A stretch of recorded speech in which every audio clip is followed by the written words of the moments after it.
Hi everyone. आज मैं एक ऐसे मेडिसिन के बारे में आप लोग के साथ डिस्कस करूंगी जो हमारे क्लिनिक के लिए ब्रेड एंड बटर मानी जाती है। यानी ब्रेड एंड बटर कहने का मतलब है कि हम अपने जितने भी केसेस हैं क्लिनिक के उसमें 50% से एबव केसेस में इस मेडिसिन का उपयोग करते हैं और 90% केसेस में तो इसको पूरे केस चेकिंग में या मतलब पेशेंट जितनी बार हमारे यहाँ आता है उसमें कभी ना कभी ये मेडिसिन इस्तेमाल होनी ही है। तो कहने का मतलब है ये इतना पॉलीक्रस्ट रेमेडी है, इतना डीप एक्टिंग मेडिसिन है कि आपको इसकी जानकारी ज़रूर होनी चाहिए। जब भी आप अगर क्लिनिक करने जा रहे हैं, प्रैक्टिस की शुरुआत करने जा रहे हैं, तो भी इस मेडिसिन को अपने पास आप ज़रूर रखिए और इस मेडिसिन की पूर्ण जानकारी आपको होनी चाहिए, तभी आप अपने प्रैक्टिस में एक सफल फिजिशियन बन पाएंगे। तो आइए इस वीडियो को शुरू करते हैं और इस वीडियो में हम समझेंगे पल्सीटिला के बारे में। पल्सीटिला मेडिसिन जो है ये होम्योपैथिक मेडिसिन है, उसके बारे में हम पूरी जानकारी लेंगे। लेकिन सिर्फ इस वीडियो में नहीं, बहुत सारे सीरीज़ में मैं इसको डालूंगी क्योंकि इतना बड़ा ये मेडिसिन है कि इसको एक वीडियो में कवर कर पाना बहुत मुश्किल है। Before starting this video, let me introduce myself first. I am Dr. Monica Gupta. I am third generation homeopath of my family, working as medical officer under Bihar government, and also I am practicing homeopathy for more than 17 years. देखिए, पल्सीटिला medicine को start करने से पहले मैं पल्सीटिला के बारे में कुछ कहना चाहती हूँ। तो पल्सीटिला फ्लावर जो है ये जो फ्लावर होता है ये आपको बसंत के टाइम में खिलता है और जब ये फ्लावर खिलता है ना तभी इसका मेडिसिन तैयार किया जाता है। पूरे प्लांट को लेके इसकी मेडिसिन तैयार की जाती है, यानी सिर्फ फ्लावर को लेके नहीं किया जाता है। और लेकिन पूरे प्लांट को लेंगे, लेकिन फ्लावर का इम्पोर्टेंस बहुत ज़्यादा है। इसीलिए जब भी यह फ्लावरिंग कंडीशन में होता है, यानी कि अभी जो वसंत का सीज़न है, इस सीज़न में आपको पल्सीटिला का फ्लावर नज़र आएगा और इस मौसम में ही आपको पल्सीटिला का मेडिसिन बनाना सबसे बेस्ट रहता है। तो ये जो है ये प्लांट बेस्ड रेमेडी है। सबसे पहले तो ये जानकारी हो गई। दूसरा है कि ये रेननकुलेसी फैमिली का प्लांट है, ठीक है। रेननकुलेसी फैमिली इसीलिए मैं बोल रही हूँ क्योंकि बहुत सारी फैमिलीज़ होती हैं, जैसे जो बॉटनी जो लोग पढ़ा होगा उसको मालूम होगा कि फैमिलीज़ में डिवाइड किया जाता है किसी भी प्लांट किंगडम में। तो ये जो फ्लावर है ये रेननकुलेसी फैमिली का होता है। अब मैं बात कर रही हूँ doctrine of signature. Doctrine of signature क्या होता है कि कोई भी जो प्लांट है या एनिमल है, आप उसके कैरेक्टर को समझ के और मेडिसिन के कैरेक्टर को समझ सकते हैं। तो यहाँ जो ये फ्लावर है पल्सीटिला निग्रिस का, ये जो है हमेशा ग्रुप में रहता है और बहुत ही डेलिकेट और सॉफ्ट होता है। इतना सॉफ्ट होता है कि ये हवा के बहाव से अपने आप को मोड़ लेता है, यानी बहुत रिजिड होके खड़ा नहीं रहता है। तो इतना सॉफ्टनेस इस फूल में रहता है। और सेकेंडली क्या है कि ये जो फ्लावर है ये ग्रुप में उगता है, कभी भी अकेले आपको नज़र नहीं आएगा। और ठंड ये बिल्कुल बर्दाश्त कर लेता है। ठंड वाले कहीं कहीं बर्फ़ वाली जगह में भी आपको पल्सीटिला उगता हुआ नज़र आएगा। और इसको पनपने के लिए वाटर चाहिए, यानी कि अच्छा खासा वाटर वाला अगर जगह होगा तभी ये अच्छे रूप में उपज पाएगा, ग्रो कर पाएगा। तो इस तरीके से हम देखते हैं कि पल्सीटिला का जो फ्लावर का कैरेक्टर है वही कैरेक्टर हमको पल्सीटिला के मेडिसिन में भी मिलता है। फॉर एग्ज़ाम्पल मैंने आपको जैसा बताया कि ये जो फ्लावर है वो ग्रुप में हमेशा रहता है, तो इसकी जो पेशेंट होगी वो क्या होगी कि हमेशा कंपनी डिज़ायर करेगी, यानी कि हमेशा ग्रुप में रहना पसंद करेगी, कभी अकेले रहना नहीं पसंद करेगी। लेकिन अब बात और आगे मैं बताऊंगी कि उसको कैसा ग्रुप पसंद है। ग्रुप तो फास्फोरस को भी पसंद है, लेकिन फास्फोरस और पल्सीटिला में तो अंतर होता है। तो कहने का मतलब है कि किस तरह का ग्रुप इसको पसंद है वो आगे जब हम डिटेल में समझेंगे तो ये बात भी आपको समझ में आ जाएगी। सेकेंडली मैंने आपको बताया जो फोरमोस्ट कैरेक्टर इसका है वो है कि हम बहुत ज़्यादा ये टिमिड है, सॉफ्ट नेचर की है। तो ये हवा के बहाव से बदल जाने का क्या मतलब हुआ कि उसको जो कोई भी जिस तरीके से बोलेगा करने के लिए वो चुपचाप उसका कहना मान लेती है और उसी रास्ते पे ढल जाती है। बहुत लोगों ने इसको रिवर से कंपेयर किया है कि जिस तरीके से कोई नदी होती है वो अपना रास्ता, जैसे सामने पत्थर आ गया तो वो अपना रास्ता उसी तरीके से मोड़ लेती है, वो सामने खड़ी नहीं रहती है रिजिड होके। उसी तरीके से पल्सीटिला जो है वो अपना सुगम रास्ता ढूंढ लेती है आगे बढ़ने का और फिर वो आगे बढ़ जाती है। तो इस तरीके का सॉफ्टनेस जो है वो पल्सीटिला में देखने को मिलता है। अब आइए इस वीडियो में हम समझेंगे कि रेननकुलेसी फैमिली जो है उसका क्या कैरेक्टर होता है। रेननकुलेसी फैमिली में से बिलोंग करता है पल्सीटिला, तो रेननकुलेसी फैमिली का कुछ तो कैरेक्टर पल्सीटिला में मिलता होगा, तभी हम इसको इसके अंडर में रखते हैं। तो हम पहले इस बात को इस वीडियो में समझ लेते हैं, फिर नेक्स्ट वीडियो में हम समझेंगे कि पल्सीटिला का मेंटल कैरेक्टर्स कैसा होता है, पल्सीटिला की जो लेडी होती है या जो मेल होता है वो कैसा होगा, ये बात को नेक्स्ट वीडियो में समझेंगे। तो रेननकुलेसी फैमिली जो होता है मैं आपको एक एक लाइन करके समझाऊंगी और आप इसको यहाँ तक आप अगर आ गए हैं तो आगे भी कंटिन्यू करके देख लीजिए, उससे आपको पल्सीटिला का बहुत सारा कैरेक्टर समझ में आएगा और प्रिस्क्रिप्शन कैसे करना है ये भी समझ में आएगा। मैंने आपको पिछले वीडियो में बताया था कि प्रिस्क्रिप्शन बनाने के लिए बहुत सारा टिप्स ज़रूरी होता है, तो ये जो मैं आज इस वीडियो में बताऊंगी वो आपको टिप भी है फॉर योर प्रिस्क्रिप्शन, जो आपको बहुत हेल्प करेगा। देखिए रेननकुलेसी फैमिली जो है उसमें है इट हैज़ सेंसिटिविटी।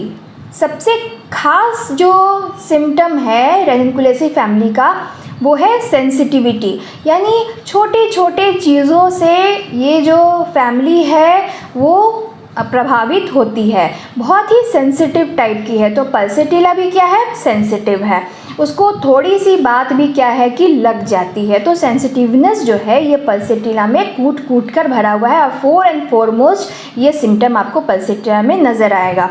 तो रेननकुलेसी का भी ये फोर एंड फॉरमोस्ट सिम्टम है सेंसिटिविटी का। उसके बाद फील्स एट साइकोसोमैटिक लेवल, और ये जो सेंसिटिविटी है ये पेशेंट को किस लेवल पर महसूस होता है, साइकोसोमैटिक लेवल पे, यानी कि फिज़िकल जो सिम्टम्स है मेंटल सिम्टम्स जो हैं वो दोनों एक दूसरे से जुड़े रहते हैं। यानी अगर फिज़िकल कोई कंप्लेन उसको हुआ तो उसको मेंटल लेवल पर उसको आघात लगेगा, और अगर मेंटल कोई कंप्लेन है तो उसको फिज़िकली भी उस चीज़ को वो शो करेगी। तो ये दोनों ही एक दूसरे से लिंक्ड है। सेकेंडली ये जो लेवल है उसमें आपको बहुत तरह का इमोशंस जो है वो इस फैमिली में आपको मिलेगा, जैसे एंगर, इंसल्ट, चैग्रिन बोल लीजिए या सैग्रिन बोल लीजिए। तो सैग्रिन का मतलब होता है चिढ़, तो गुस्सा है, इंसल्ट, अगर कोई आदमी उसको कुछ बोल दिया तो उसको तुरंत इंसल्ट लग जाता है और चिढ़ भी जाती है वो बहुत जल्दी। तो बहुत सारा इमोशन जो हो रहता है वो पल्सीटिला में एक साथ भी आपको देखने के लिए मिल सकता है। अब देखिए, अब क्लिनिकल टिप मैं यहाँ पे बता रही हूँ जो आपको प्रिस्क्रिप्शन करने में बहुत मदद करेगा। वो ये है कि अगर पल्सीटिला जैसी सेंसिटिविटी है, ठीक है, आपके पेशेंट में पल्सीटिला जैसी सेंसिटिविटी है पर पल्सीटिला काम नहीं कर रही है, think other remedies of the family. यानी मैंने आपको जैसा बताया कि पल्सीटिला क्या है, रेननकुलेसी फैमिली का है, तो रेननकुलेसी फैमिली का और भी तो मेडिसिन होगा। तो अगर पल्सीटिला आपने दिया, क्योंकि आपने देखा कि पल्सीटिला की तरह सेंसिटिविटी है मेरे पेशेंट में, तो आपने पल्सीटिला प्रिस्क्राइब किया, लेकिन पल्सीटिला काम नहीं कर रही है, तो वैसे कंडीशन में आपको दूसरे किसी फैमिली में जाने का ज़रूरत नहीं है। आपको उसी फैमिली के दूसरे मेडिसिन को आपको सर्च करना होगा कि कहीं मेरा पेशेंट दूसरे मेडिसिन का तो नहीं है, क्योंकि सेंसिटिविटी तो है पेशेंट में आपके पास, लेकिन पल्सीटिला वर्क नहीं कर रही है। तो हम क्या करेंगे कि पेशेंट में दूसरा जो रेननकुलेसी मेडिसिन्स है उन मेडिसिन्स के बारे में सर्च करके ढूंढेंगे कि कहीं मेरा पेशेंट उन मेडिसिन्स के अंदर तो नहीं आता है। और अगर पेशेंट में एक सेंसिटिविटी है और दूसरे में ठीक उसका अपोजिट है, तो हम उस फैमिली के अदर मेडिसिन की तरफ भी देखेंगे। ऐसा भी हो सकता है कि मेडिसिन में जो चीज़ है उसके ठीक अपोजिट आपके पेशेंट में मिलेगा। तो इसको आप एक एग्जांपल के साथ मैं आपको बता सकती हूँ जैसे कि कैलकेरिया होता है, कैलकेरिया में क्या है कि एक डिज़ायर है, ठीक है, एक डिज़ायर है, तो ये ठीक ऑपोजिट भी आपको अपने पेशेंट में दिख जाएगा, यानी कि एवर्सन टू एग, ठीक है। तो अगर ये ऑपोजिट सिम्टम भी आपको पेशेंट में नज़र आ रहा है तो भी आप क्या करेंगे कि या तो आप कैलकेरिया के बारे में ही फिर से सोचेंगे, या फिर कैलकेरिया का जो अदर मेडिसिन है उस ग्रुप का, उसके बारे में सोचेंगे, यानी कि उस फैमिली के अदर जो मेडिसिन है उसके बारे में सोचेंगे।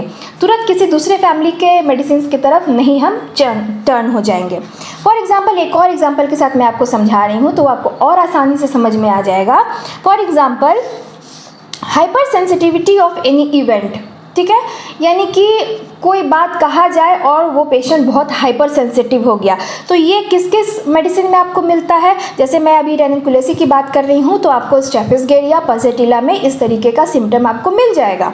लेकिन इसके ठीक विपरीत टोटल लॉस ऑफ सेंसिटिविटी, आपके पेशेंट में कोई सेंसिटिविटी है ही नहीं, एकदम ब्लैंक वो देखे जा रहा है किसी चीज़ को, कोई रिस्पॉन्स ही नहीं दे रहा है। आप ऐसा अगर आपके पास पेशेंट आया तब तो आप पल्सेटिला के बारे में नहीं सोचेंगे, आप सोचेंगे कि भाई पल्सेटिला तो रिएक्ट करेगी, नोडिंग करके ही, कुछ हाँ हूँ बोल के भी तो रिएक्ट करेगी ना, स्टेफिसगेरिया भी रिएक्ट करेगा, है ना। लेकिन दोनों ही नहीं है, ये तो एकदम स्टबॉर्न है, बिल्कुल एकदम स्टेयरिंग टाइप का फेस दिखा रहा है।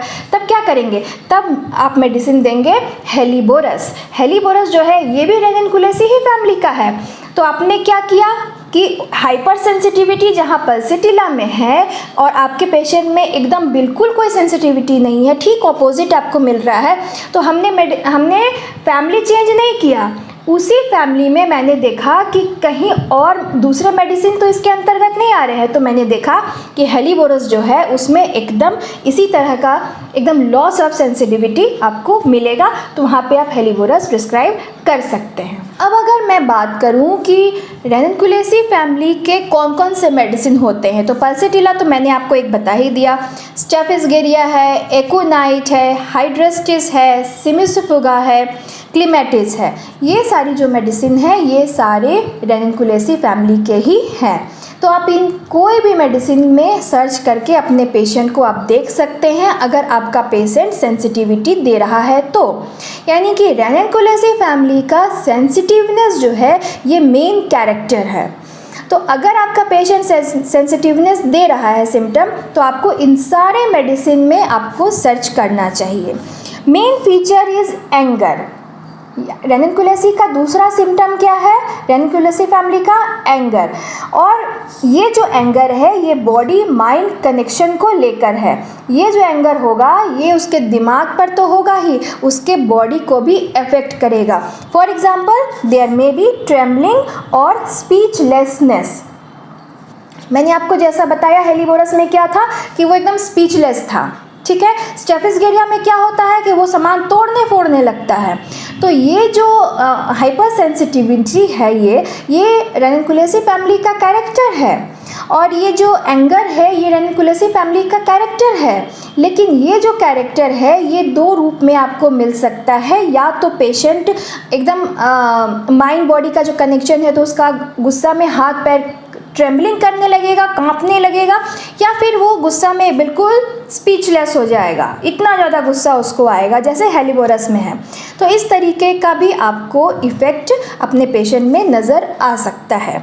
मिक्स्ड इमोशन, मैंने आपको बताया कि इमोशन का खदान होता है। फॉर एग्जाम्पल पल्सेटिला में ही आप देख सकते हैं कि एकदम चेंजेबल मूड होता है उसका, और इमोशन भर भर के रेनिकुलेसी फैमिली में है।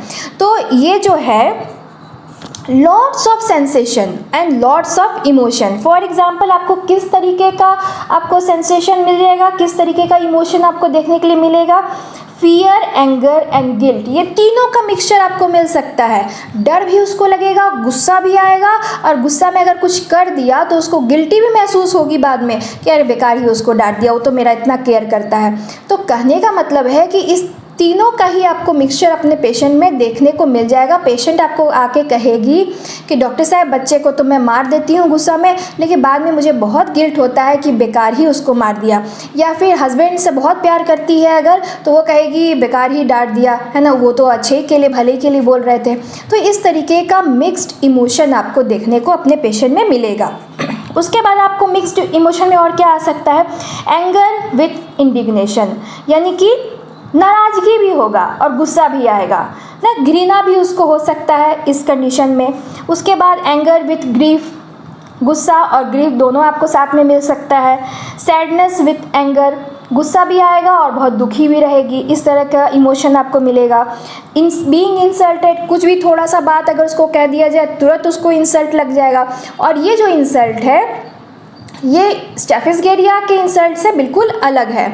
यहाँ का इंसल्ट जो है पल्सेटिला का इंसल्टेड, ये तो मैं रेनिकुलेसी फैमिली के बारे में कह रही हूँ, तो स्टेफिस भी उसी फैमिली का है।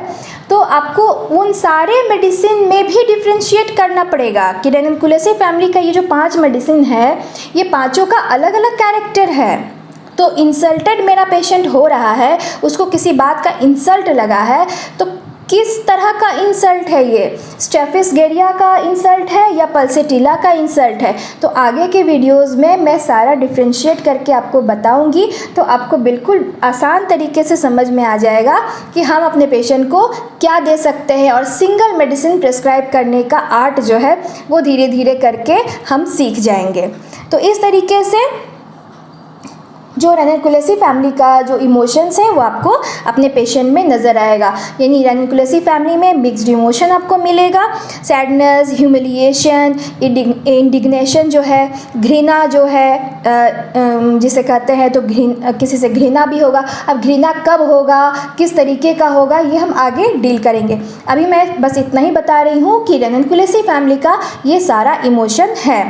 गिल्ट भी उसको महसूस होगा, शॉक भी लगेगा कि भाई मेरे साथ ऐसा कैसे कर दिया है ना, मैं तो इतना इस घर के लिए करती हूँ, तो ये इस तरह का शॉक वाला इमोशन भी उसके पास होगा।